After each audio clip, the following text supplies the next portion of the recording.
Sir మేము గిరిజనులు sir. మాకు ఆస్తులు అంతస్తులు లేకపోవచ్చు, కానీ మేము నిజాయితీగా మేము అబద్ధాలు మాట్లాడలేము సార్. మాకు ఒక మాట అంటేనే భయం సార్.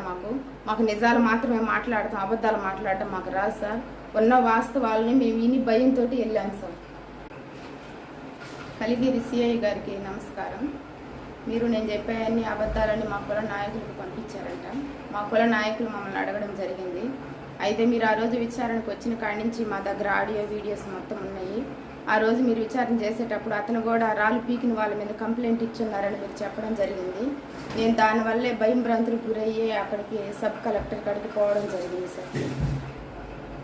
కలిగిరి ఎస్ఐ గారికి నమస్కారం సార్. నేనేదో అబద్ధాలు చెప్పానని మా కుల నాయకులకి మీరు చెప్పడం జరిగిందంట.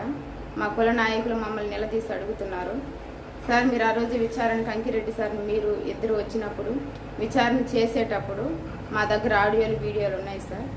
ఆ రోజు వీడియోలో మీరు ఏమన్నారంటే, మీరు మాట్లాడి విచారణ చేసేటప్పుడు అతను కూడా మీ మీద కంప్లైంట్ ఇచ్చున్నాడు. స్తంభాలు తీసివేసిన, అంటే కబ్జా చేసిన స్తంభాలు మేము పడగొట్టడం వల్ల వాళ్ళ మీద కూడా కేసు అతను పెట్టున్నాడని మీరు చెప్పడం జరిగింది సార్. అందువల్ల భూ కబ్జా చేసిన వ్యక్తే కాదు, దాన్ని ఆపిన వాళ్ళ మీద కూడా కంప్లైంట్ తీసుకోవాల్సి వస్తుంది అని చెప్పి మీరు చెప్పడం జరిగింది సార్. దానివల్ల నేను భయంతో సబ్ కలెక్టర్ గారిని కలవడం జరిగింది సార్.